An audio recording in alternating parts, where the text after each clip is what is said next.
Vamos a ver el módulo 4 de la capa física, que es del módulo de CCNA1 de la lección 7.0. En este caso, el objetivo del módulo es explicar cómo los protocolos de capa física, los servicios y los medios de la red admiten las comunicaciones a través de las redes de datos. El título del tema es el propósito de la capa física. El objetivo del tema es describir el propósito y las funciones de la capa física de la red. Las características de la capa física, que en este caso se describen el cableado de cobre, que identifica las características básicas, y el cableado UTP, cableado de fibra óptica y medios inalámbricos. Dentro del propósito de la capa física tenemos nosotros que la conexión física, antes de que pueda ocurrir cualquier comunicación de la red, se debe establecer una conexión física a una red local. Esta conexión puede ser cableada o inalámbrica, dependiendo de la configuración de la red. Esto generalmente se aplica si usted está considerando una oficina corporativa o una casa. Una tarjeta de interfaz de red NIC conecta un dispositivo de la red. NIC es de Network Interface Card. Algunos dispositivos pueden tener una sola NIC, mientras que otros pueden tener varias NIC, por ejemplo, cableadas o inalámbricas. No todas las conexiones físicas ofrecen el mismo nivel de rendimiento. La capa física transporta bits a través de los medios de red, acepta una trama completa de la capa de enlace de datos y la codifica con una serie de señales que se transmiten a los medios locales. Este es el último paso en el proceso encapsulado de encapsulación. El siguiente dispositivo en la ruta al destino recibe los bits y los vuelve a encapsular. El marco luego decide qué hacer con él. En este caso, entonces, vemos que de la capa superior manda los datos, ¿verdad? Acá a la capa, esos son las capas superiores, usuarios de los datos, manda a la capa de transporte le asigna el puerto y el control de tráfico que va a utilizar. Esto lo pasa a la capa de Internet, o sea, la capa de protocolos IP, en este caso Internet Protocol, que son paquetes ya listos que van a pasar de una forma lógica a la parte que se va a encargar de hacer el enlace de datos, la capa de enlace de datos que convierte esto a la norma IEEE 802, que es el Ethernet. Características de la capa física. En este caso, los estándares de la capa física son el ISO, el EIA-TIA, el I2T, el ANSI y la IEEE, que definen la implementación de las capas según la normalización que ellos administren, tanto a nivel físico como a nivel de gobierno, ¿verdad? A nivel de hardware, y las organizaciones que ahí mismo se incluyen. Después de la capa de enlace de datos hacia esta aplicación, hacia arriba, o sea, de la capa 2 hasta la 7, el TCP/IP normaliza la implementación por medio de software y las legislaciones que se establecen por el IETF. Los estándares de la capa física abordan tres áreas funcionales: componentes físicos, codificación y señalización. Los componentes físicos son los dispositivos de hardware, medios y otros conectores que transmiten las señales que representan los bits. Los componentes de hardware, como NIC, interface y conectores, materiales de cable y diseños de cable, están especificados en estándares asociados con la capa física. La codificación. La codificación convierte la secuencia de bits en un formato reconocible por el siguiente dispositivo de la ruta de red. Esta codificación proporciona patrones predecibles que pueden ser reconocidos por el siguiente dispositivo. Ejemplo de métodos de codificación incluyen el Manchester, que se muestra en la figura, que es 4B, 5B y 8B, 10B. Lo que hace relación es la cantidad de unos y ceros lógicos que se van a transmitir en la red. En este caso, la implementación de la misma, ¿verdad? Cero lógico es bajo voltaje y uno lógico es alto voltaje, y lo que se va a integrar en el envío: 0, 1, 0, 0, 0, 1, 1, 0. En este caso, el método de señalización es cómo se representan los valores de bit 1 y 0 en el medio físico. El método de señalización varía en función del medio que se utilice. Por ejemplo, si estamos usando fibra óptica, como lo podemos ver acá, el tren de pulsos de luz puede o aumentar o disminuir. Al disminuir se ve más amarillo claro, el aumento del power de casa. Esto va a representar un 1 o un 0, dependiendo de las necesidades que tengamos. Si son señales moduladas en amplitud, AM, Amplitude Modulation, tenemos esta figura que es la amplitud la que se va variando, si es un 1 o si es un 0, como lo pueden observar acá. Y FM, lo que va a variar es la frecuencia, aumenta más o menos los ciclos del reloj. Veamos que cuando hay un 1 lógico la frecuencia es más alta y cuando hay un 0 lógico la frecuencia es más baja. ¿Qué es la frecuencia? Son estos sub y baja, sub y baja. Entonces, para que lo entendamos por ahí, aquí ven que están más sub y bajas, más montañitas, más crestas, valles, cresta, valle, que en este otro, cuando son ceros lógicos, hay un 2, o sea, una cresta y un valle. En este caso, aquí va iniciando, finalizando una cresta, llega un valle y va a empezar la siguiente cresta. Mientras que el 1 lógico son varias crestas y valles. O la modulación por PM, que es por fase, invierte la fase de la señal en el siguiente ciclo, cuando es uno va a ser otro. Las señales eléctricas sobre el cable de cobre se pueden vislumbrar de la siguiente forma. En el tiempo, el voltaje va a variar, dependiendo si es uno o es cero lógico. El ancho de banda, o bandwidth, es la capacidad con la cual se puede medir cuánto puede transportar de datos la portadora. El ancho de banda digital mide la cantidad de datos que pueden fluir de un lugar a otro en un periodo de tiempo determinado, cuántos bits se pueden transmitir en un segundo. Las propiedades de los medios físicos, las tecnologías actuales y las leyes de la física juegan un papel en la determinación del ancho de banda disponible. En este caso, una unidad de ancho de banda es un bit por segundo, un bps, vean que todo se escribe en minúscula, porque es la unidad más pequeña digital que podemos medir. Un bps es igual a la unidad fundamental del ancho de banda, o sea, lo más pequeño que puedo tener. Un kilobit por segundo, o cada bps, equivale a 10 a la 3 bits por segundo, es decir, en la realidad 1024 bits por segundo. Un kilobit, ahí lo tenemos.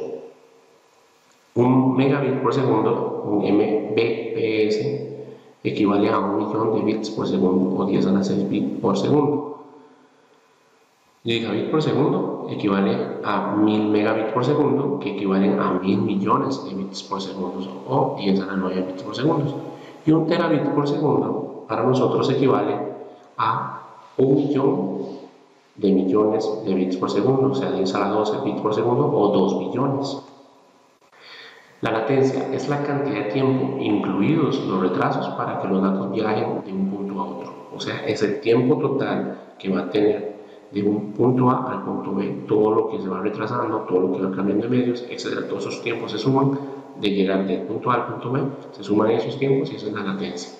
Rendimiento, la medida de transferencia de bits a través de los medios durante el periodo de tiempo determinado. Ese es el rendimiento, la medida de transferencia de bits. Eso quiere decir que entre más bits transfiera, mejor rendimiento tiene, o viceversa. Si menos bits transfiero, menos rendimiento tiene. Eso durante medios controlados, ¿verdad?, de tiempo, o sea, en un medio determinístico durante un periodo de tiempo específico. La capacidad de transferencia útil es la medida de los datos utilizables transferidos durante un periodo de tiempo determinado. El good path, rendimiento sobre carga de tráfico, o sea, la capacidad de transferencia va a ser igual al rendimiento menos sobrecarga de tráfico. El cableado de cobre. El cableado de cobre es el tipo más común de cableado utilizado en las redes de hoy en día.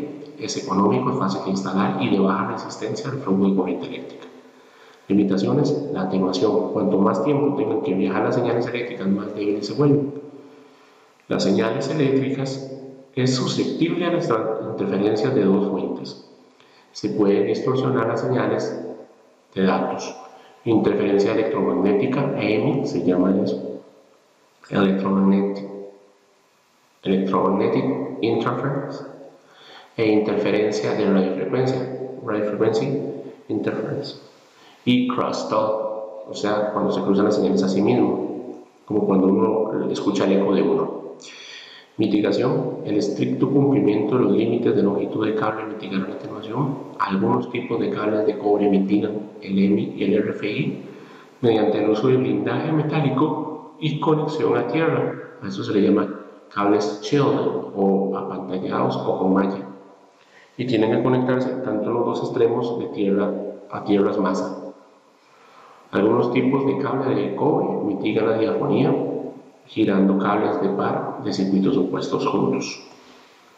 Aquí tenemos tipos de cable de cobre: Unshielded Twist Pair, UTP, conocido como UTP, Unshielded.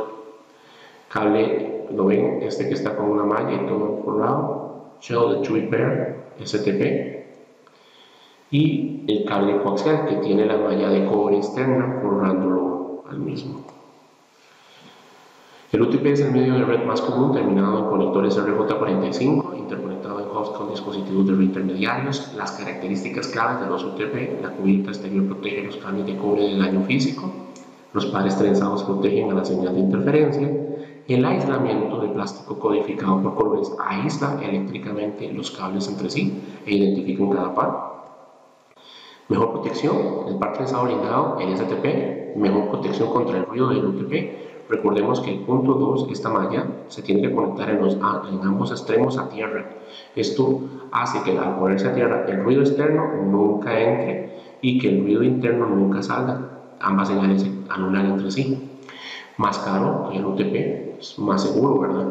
Más difícil de instalar que el UTP, terminado con conectores RJ45 interconectados con hubs con dispositivos de red intermediarios.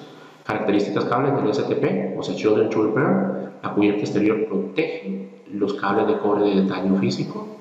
El escudo trenzado o de lámina proporciona protección EMI y RFI. El escudo de aluminio para cada par de cables proporciona protección EMI y RFI. Y el aislamiento de plástico codificado por colores aísla eléctricamente los cables entre sí e identifica cada par. El cable coaxial consiste en lo siguiente: cubierta de cable exterior para evitar daños físicos menores, una trenza de cobre tejida o lámina metálica actúa como el segundo cable en el circuito y como un escudo para el conductor interno, una capa de aislamiento plástico flexible. Se utiliza un conductor de cobre para transmitir las señales eléctricas. El conductor de cobre se le llama core o núcleo, es este número 4. Existen diferentes tipos de conectores de cable coaxial. De uso general en las siguientes situaciones: instalaciones inalámbricas, conectes antenas de dispositivos inalámbricos. Aquí tenemos el tipo N-Type, este es el que más se utiliza en antenas, y el BNC era el que se usaba antes en las tarjetas. También tenemos un convertidor, ¿verdad? Que es este muy interesante. Este es un convertidor de tipo F, ¿verdad? Que entra aquí el cable al desnudo y se tiene una rosca de conexión. Vean que este es un conector de presión, mientras que este es de rosca, darle vuelta, ¿verdad? Este es como el de la antena normal, puede ser el RG59, el antiguo delgadito, o el RG6 que usan ahora las compañías de cable, el más grueso. Es un cable de menor resistencia óhmica, ¿verdad? Menor resistencia en ohmios, y por ende transporta más señales, más frecuencias y más servicios. Por eso hoy en día es habitual tener internet, telefonía y televisión en el mismo cable. Mayor servicio, mayor estabilidad. Cableado UTP. El UTP tiene 4 pares de alambres de cobre, codificados por colores trenzados y encerrados en una funda de plástico flexible. No se utiliza vendaje. El UTP se basa en las siguientes propiedades para limitar la diafonía: cancelación. Cada cable es un par de cables utilizada polaridad opuesta. Un cable es negativo, el otro es positivo. Están retorcidos juntos y los campos magnéticos efectivamente se cancelan entre sí y fuera del EMI, RFI. Variación en giros por pie. En cada cable se tuerce una cantidad diferente, lo que ayuda a evitar el diapasón entre los cables en el cable del forro. Los estándares para los UTP son establecidos por la norma EIA-TIA 568. Estandariza elementos como tipos de cable, longitudes de cable, conectores, terminación del cable y métodos de prueba. El primer cable que se empezó a utilizar en redes fue el cable categoría 3, cable UTP. De allí empezó a cambiar, a mejorarse la eficiencia, pasar de un calibre tan delgado a un calibre más grueso, para dar el traste con la categoría 5 y categoría 5E, que pasó del cable categoría 3 de 10 megabits por segundo a la categoría 5E hasta 1000 megabits por segundo, a corta distancia, eso sí. Los estándares eléctricos para el cableado de cobre son establecidos por el IEEE, que calientan el cable de acuerdo con su rendimiento. Entre los ejemplos se encuentran los siguientes. Aquí al final el cable categoría 6 y categoría 7 que hay hoy en día es hasta para 10 gigabits por segundo en categoría 7. Estándares de conectores de cableado UTP, tenemos el conector RJ45, que lo tenemos claramente visible, tiene 8 pines y se dice que es shielding cuando tiene STP, cuando tiene que una latita laminada que lo ayuda a forrarse. Una forma incorrecta de tener un conector es teniéndolo con un cable desprotegido, el forro tensor. Este forro tensor verde es el que le permite darle que si uno lo estira no se revienten los cables, no se jalen. Y otra cosa importante, le da mayor contexto al conector. Ese es el conector macho y este de hueco es el hembra. Ese es un enchufe hembra. Como podemos observar, este se acomodan los hilos y se empujan hasta el fondo y se prensa, o sea, lo que llamamos crimpar. Mientras que este tiene que colocarse cada uno de los hilos por los colores que vienen aquí marcados y se presionan con una ponchadora, ponchado, o sea, presionado. El código de color de la IEEE dice y establece que en la norma A, si usted hace un cable en ambos extremos con la norma A, es un cable directo. Si hace usted un cable con la norma B en los extremos, es otro cable directo. La norma A lleva su nombre y como analogía, me gusta mucho, es de American. Esto es en memoria a AT&T, que eran los inicializadores de la industrialización de las redes allá por los años 80. Entonces la norma tomaba lo que era la industria y lo que eran los negocios. Por eso es que la B, Business. En AT&T American, también Cable, American Wireless, nosotros tenemos que el tipo A es que pongo extremo a extremo y era equipos industriales puros.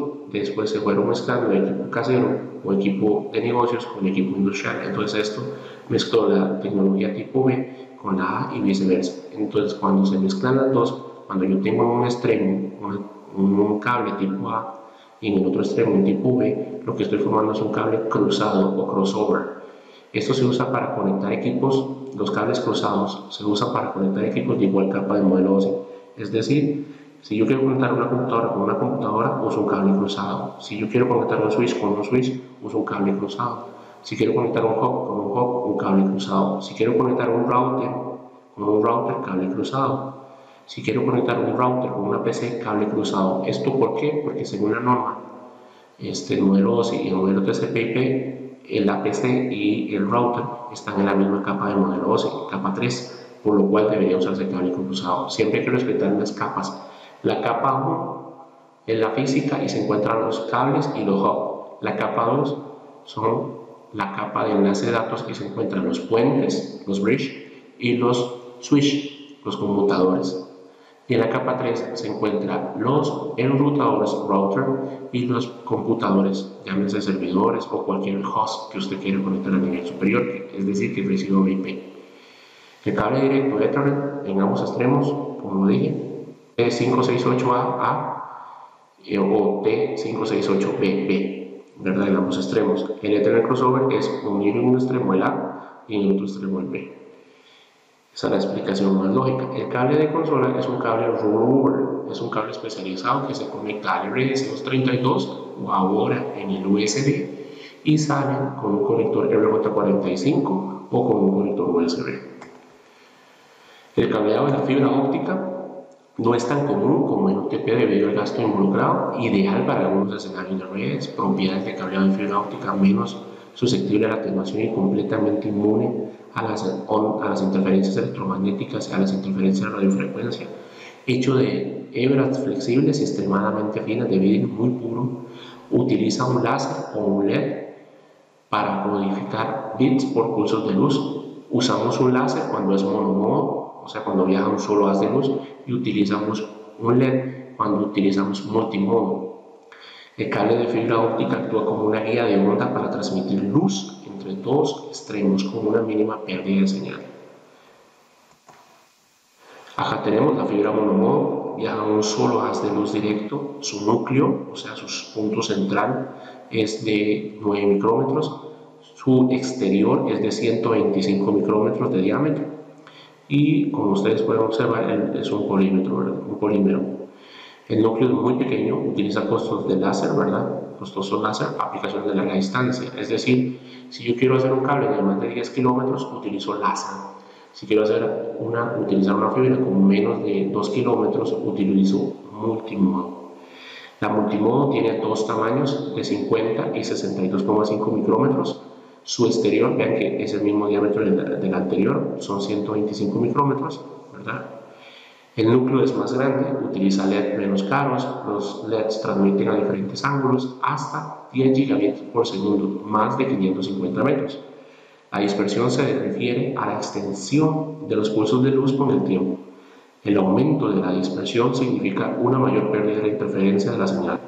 El MMF tiene mayor dispersión que el SMF, o sea, la fibra multimodo tiene mayor dispersión que la fibra monomodo, con una distancia máxima de cableado de 550 metros. Bueno, en la teoría dice que es hasta 2 kilómetros, pero eso va a depender del entorno. Tomemos en cuenta que ya en uso cotidiano 550 metros es lo máximo que puedo poner la multimodo, sin necesidad de un repetidor o sin necesidad de estructurar el cableado. El uso del cableado de la fibra óptica en la actualidad es de 4 tipos en la industria: redes empresariales que utilizan las aplicaciones de cableado backbone y dispositivos de infraestructura de interconexión. El backbone es donde se conectan todos los equipos de telecomunicaciones y de ahí salen hacia los demás segmentos de la red. La fibra óptica está en lugar, FTTH, ¿verdad? Se utiliza para proporcionar servicios de banda ancha siempre activos a hogares y pequeñas empresas. Redes de larga distancia utilizan por proveedores de servicios para conectar países y ciudades, como el cable submarino, Arcos, Maya. Estos cables de fibra óptica que están para interconectar países o el mundo, por decirlo así. Redes de cableado submarino que se utilizan para proporcionar soluciones confiables de alta velocidad y alta capacidad, capaces de sobrevivir en entornos submarinos hostiles y a distancias transoceánicas. En este curso nos centraremos en el uso de la fibra en el nivel empresarial. Los tipos de conectores de la fibra: tenemos el ST, que es un conector simple circular, como lo podemos observar, de presión. Este punto central es donde va el núcleo de la fibra. Tenemos los conectores Lucent, LC, Lucent Connector, que es un conector rectangular de clic. Este es simple también. Un conector suscriptor, un SC. Este es el que se pone normalmente, un conector suscriptor es el que se pone en las fibras para el hogar. Es como podemos ver, es uno cuadrado, muy parecido al Lucent. La diferencia es que este es de empujar, este es de presión de empuje y este es con un clip de presión. Y el conector LC multimodo, que en este caso está la fibra multimodo. Tenemos una para transmitir y una para recibir de un conector Lucent. Este es un conector sencillo. Y aquí quiero hacer una salvedad: si yo veo un conector amarillo, estoy ante un monomodo. Y eso es muy interesante de aprender los colores, y aquí lo vamos a ir viendo. El cable naranja puro, ese es así como lo ven, doble, ¿verdad? Tenemos un cable naranja para conectores SC. Este es multimodo, esto es un multimodo. Y las amarillas, como lo acaba de decir hace un ratito, las amarillas son cables que pueden usar conectores Lucent. Esto es monomodo, simple mode, monomodo, ST multimodo, las naranjas, y amarilla otra vez la fibra monomodo. Recordemos, la monomodo usa láser y larga distancia. ¿Puedes usar monomodo con un diodo LED? Sí puedes usarlo, pero es una inversión muy alta como para perder esa conexión. Una cubierta amarilla es para cables de fibra monomodo, y naranja o aqua para cables de fibra multimodo. La fibra óptica se utiliza principalmente como cableado de red troncal para alto tráfico punto a punto, conexiones entre instalaciones de distribución de datos y para la interconexión de edificios en campos multiedificantes, ¿verdad? Cuestiones de implementación: en este caso el cableado UTP, admitido por ancho de banda son de 10 megabits y 10 gigabits por segundo. El cableado de fibra óptica soporta desde 10 megabits hasta 100 gigabits por segundo. La distancia del cableado UTP relativamente corto, no supera los 100 metros, de 1 a 100 metros, mientras que la fibra óptica relativamente largo, de 1 hasta 100.000 metros llega la fibra monomodo. Inmunidad a la interferencia electromagnética o a la interferencia de radiofrecuencia, el cableado es muy baja la inmunidad, o sea, no soporta esas, no es aislado para ellas, mientras que la fibra óptica es totalmente inmune, es alta. La inmunidad a peligros eléctricos es baja, o sea, si hay un cortocircuito o se corta y se unen los cables, hace un cortocircuito, es muy baja, se pueden generar accidentes, mientras que la fibra óptica es muy alta, es inmune. Se puede cortar y simplemente lo que suspendió fue el haz de luz. El costo de medios de comunicación y colocación y colaboración, ¿verdad?, es muy bajo en UTP, mientras que la fibra óptica es más alto, porque necesita equipo especializado y personal altamente calificado. Se necesitan habilidades de instalación, como lo acabo de decir, el cableado UTP es bajo, es nada más aprenderse el código, colores y las técnicas de encriptado y punchado, mientras que la fibra óptica lleva un estudio un poco más elevado sobre el FIBE, sobre lo que es el manejo, utilización, normas de seguridad y otros. Precauciones de seguridad, el cableado UTP es muy bajo, mientras que la fibra óptica es demasiado alto, porque es vidrio y muy delgado, pues el personal puede afectarse en su salud. Medios de comunicación inalámbricos, transportan señales electromagnéticas que representan dígitos binarios usando frecuencias de radio o microondas. Esto proporciona la mejor opción de movilidad. Los números de conexión inalámbrica siguen aumentando. Algunas de las limitaciones de la tecnología inalámbrica: área de cobertura. La cobertura efectiva puede verse afectada significativamente por las características físicas de la ubicación de despliegue.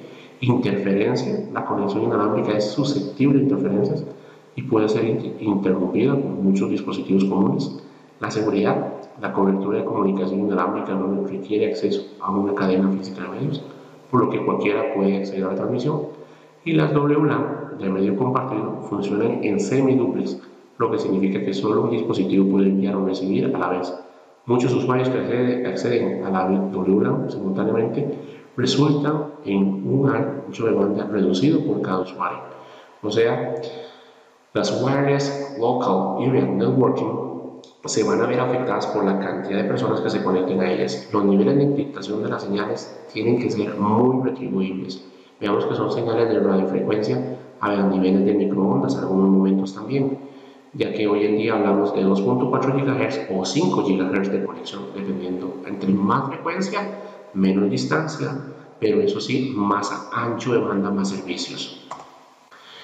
Los estándares de la industria IEEE, que a ellos atendemos, ¿verdad?, que es la IEEE 802.11 o 15, que es Wi-Fi y para nosotros WiMAX, y de telecomunicaciones de datos inalámbricas, cubren tanto el vínculo de datos como las capas físicas. En cada uno de los estándares, las especificaciones de la capa física dictan métodos de codificación de datos de señales de radio, frecuencia e intensidad de la transmisión, requisitos de recepción y de codificación de señales, diseño y construcción de antenas, estándares inalámbricos como el Wi-Fi IEEE 802.11, por eso de la 802.11 nace la A, la B, la G, la N, la A, C, la D, todas estas normas, o sea que son subderivaciones que van mejorando el servicio, más ancho de banda, más frecuencias o mayores niveles de seguridad, etc.